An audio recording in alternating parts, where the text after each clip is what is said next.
Shalom, Assalamualaikum warahmatullahi wabarakatuh. Om Swastiastu, Namo Buddhaya, Salam Kebajikan. Perkenalkan, nama saya Lojalir Muri. Saya mahasiswa dari Universitas Pembangunan Indonesia Manado dengan NIM 2114201170 Fakultas Keperawatan, Program Studi Ilmu Keperawatan, kelas 5 Keperawatan semester 2. Tujuan saya dalam pembuatan video kali ini untuk memenuhi tugas ujian akhir semester dari mata kuliah Ilmu Dasar Keperawatan 2 yang dibawakan oleh Nurse Vergenia Mastor, Escape MKes, dan dengan topik yang akan saya jelaskan yaitu tentang konsep dan peranan perawat, tentang penata laksanaan spesimen, dan pemeriksaan data penunjang bagi pasien dengan hipertensi. Yang pertama, definisi hipertensi. Hipertensi didefinisikan sebagai tekanan darah persisten, di mana tekanan sistolik di atas 140 mm air raksa dan tekanan diastolik di atas 90 mm air raksa. Hipertensi atau tekanan darah tinggi adalah suatu peningkatan abnormal tekanan darah dalam pembuluh darah arteri secara terus-menerus lebih dari satu periode. Hal ini terjadi jika arteriol mengalami konstruksi. Konstruksi pada arteriol membuat darah sulit untuk mengalir dan meningkatkan tekanan melawan dinding arteri. Hipertensi menambah beban kerja jantung dan arteri yang bila berlanjut dapat menimbulkan kerusakan jantung dan pembuluh darah. Hipertensi dapat didefinisikan sebagai tekanan sistolik lebih dari 140 mm air raksa dan tekanan diastolik lebih dari 90 mm air raksa. Tekanan darah pada manusia secara alami akan mengalami fluktuasi atau perubahan setiap hari. Tekanan darah tinggi dikatakan menjadi masalah hanya bila tekanan darah tersebut persisten. Tekanan darah tersebut membuat sistem sirkulasi dan organ yang mendapat suplai darah termasuk jantung dan otak menjadi tegang. Yang ketiga, etiologi hipertensi, yaitu yang terbagi menjadi dua bagian, yaitu yang pertama hipertensi primer atau esensial, merupakan 90% dari seluruh kasus hipertensi adalah hipertensi esensial atau primer, yang didefinisikan sebagai peningkatan tekanan darah yang tidak diketahui penyebabnya atau idiopatik. Yang kedua, hipertensi sekunder.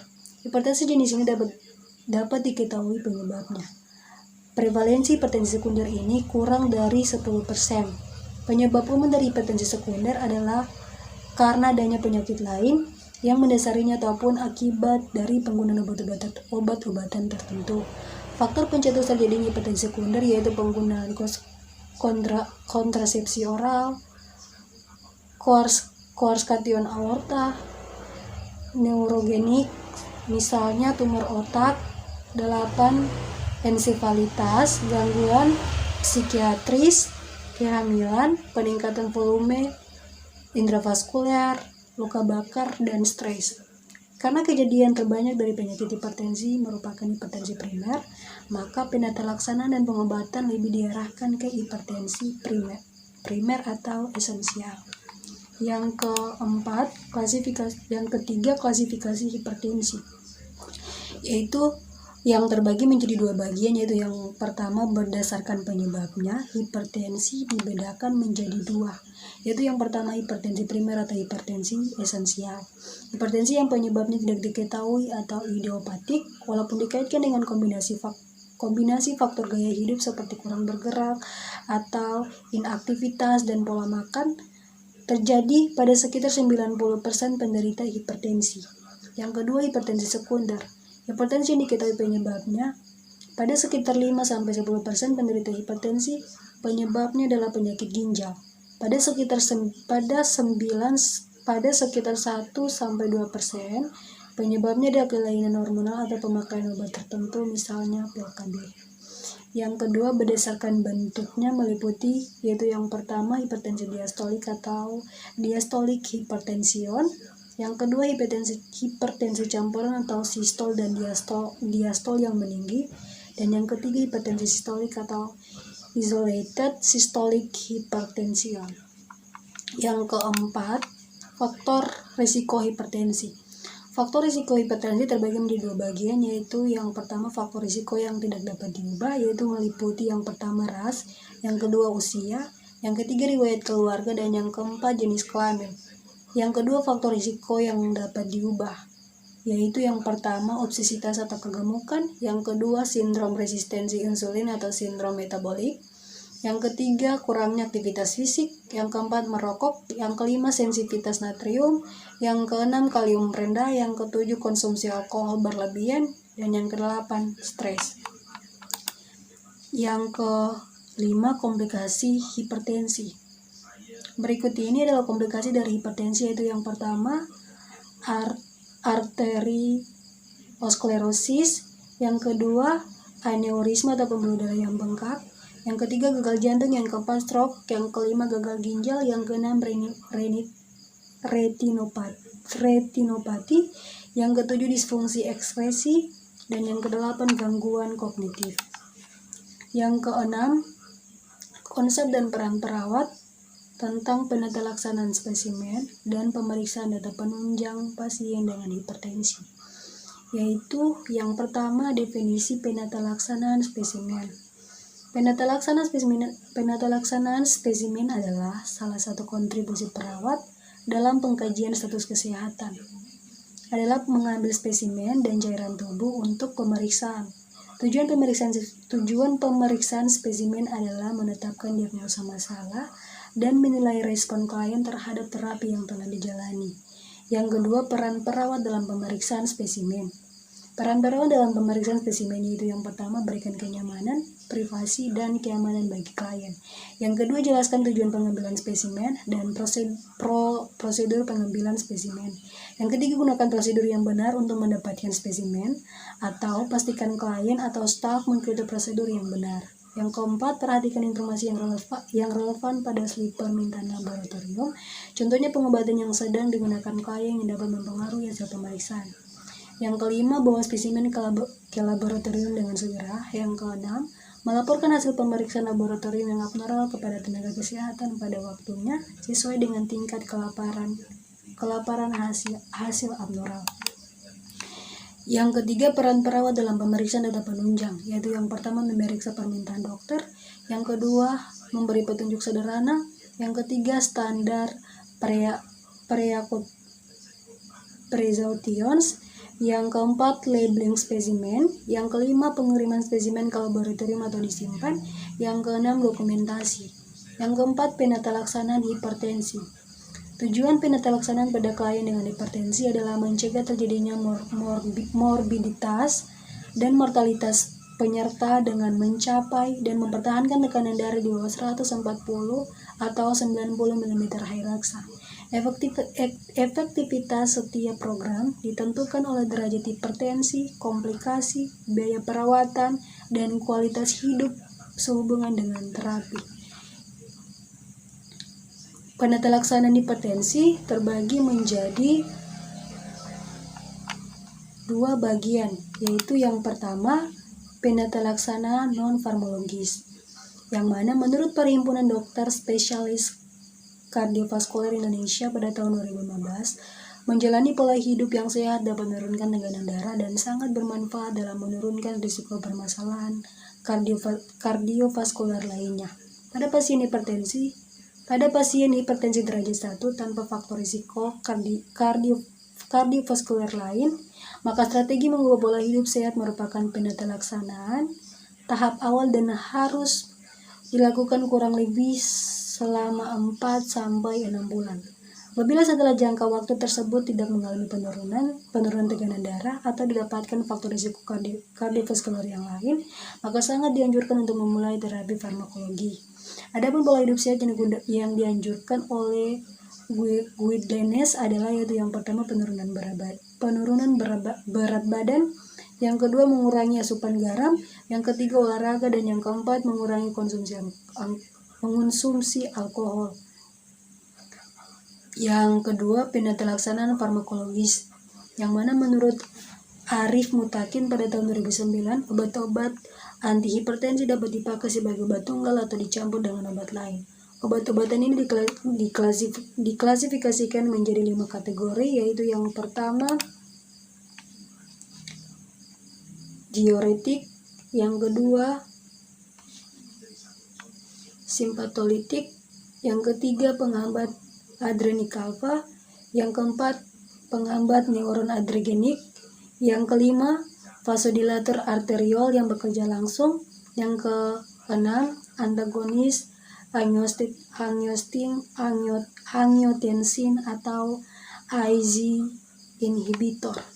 Yang kelima, pemeriksaan penunjang hipertensi, yang mana menurut Udigianti Wajanjuni pada tahun 2010, pemeriksaan penunjang pada hipertensi meliputi yaitu yang pertama, hitung darah lengkap atau complete blood cell counts, meliputi pemeriksaan hemoglobin, hematokrit untuk melihat vikositas dan indikator faktor risiko seperti hiperkoagulabilitas anemia. Yang kedua, kimia darah. Kimia darah meliputi yaitu yang pertama, bone creatinine, yang mana peningkatan kadar menandakan penurunan perfusi atau fungsi renal.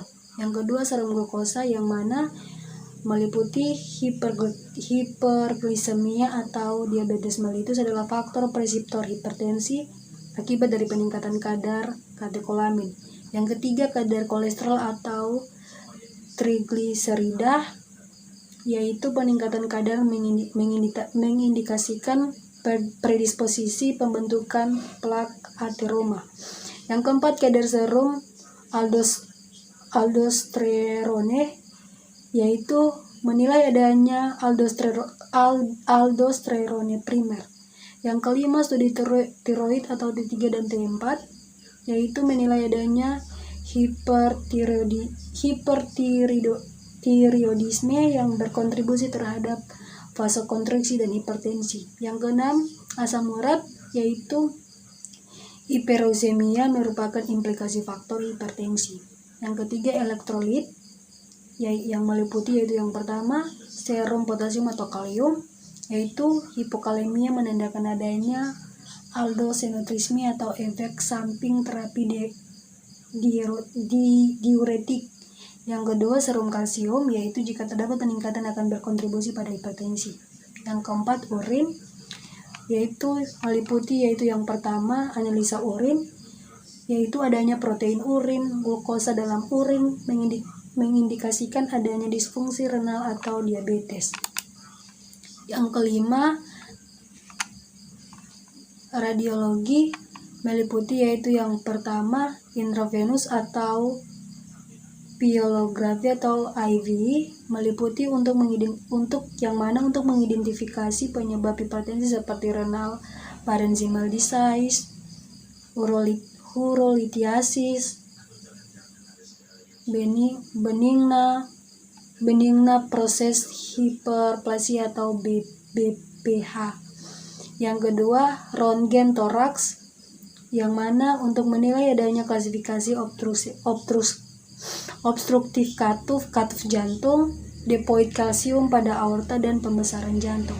Yang keenam, EKG, yang mana menilai adanya hipertrofi miokard, polastrain, gangguan konduksi atau distremia. Nah teman-teman, itu merupakan penjelasan singkat dari saya tentang konsep dan peranan perawat, tentang penata laksanaan spesimen dan pemeriksaan data penunjang bagi pasien dengan penyakit hipertensi. Dan pada saat ini, dan semoga apa yang saya sampaikan bisa bermanfaat bagi teman-teman yang mendengarkan. Dan pada saat ini saya akan membagikan sebuah video, dan saya akan mempromosikan tentang kampus Universitas Pembangunan Indonesia Manado. Dan bagi teman-teman atau adik-adik yang ingin untuk melanjutkan studi di bangku perguruan tinggi, mari bersama-sama bergabung bersama kami di Universitas Pembangunan Indonesia Manado, kampus Jaya dan Asri. Terima kasih. Selamat datang di Universitas Pembangunan Indonesia Manado, yang terletak dekat dengan kawasan bisnis Bahu Mall Manado. Tempatnya di Kelurahan Bahu, lingkungan 3 Manado, sangat strategis di pusat kota Manado. Dibangun di atas lahan seluas 2,5 hektar, Universitas Pembangunan Indonesia Manado berdiri megah dengan ruangan 7 lantai, terdiri dari ruangan kelas, ruangan kantor, perpustakaan, laboratorium komputer, laboratorium keperawatan, pengadilan semu, dan laboratorium bahasa, kantin, serta rooftop di lantai atas. Universitas Pembangunan Indonesia Manado memiliki 6 fakultas dengan program studi, yaitu Fakultas Pertanian, Prodi Agribisnis, Fakultas Hukum, Prodi Hukum, Fakultas Teknik, Prodi Teknik Elektro dan Teknik Sipil, Fakultas Ilmu Sosial Ilmu Politik, Prodi Ilmu Politik, Fakultas Sastra, Prodi Sastra Inggris, Fakultas Keperawatan, Prodi Ilmu Keperawatan, dan Profesi Nurse. Didukung oleh sumber daya manusia yang berkompeten dan tersertifikasi, Universitas Pembangunan Indonesia Manado memiliki dosen dan tenaga kependidikan dengan latar belakang S2 dan S3 lulusan dalam dan luar negeri. Proses belajar mengajar dilaksanakan dengan teknologi informasi merujuk perkembangan dunia modern saat ini, dilakukan dengan sistem e-learning dan sistem ujian online atau ULAIN. Hasil tracer student Universitas Pembangunan Indonesia Manado dan fakultas menyebutkan lulusan UNPI sudah tersebar di dalam dan luar negeri.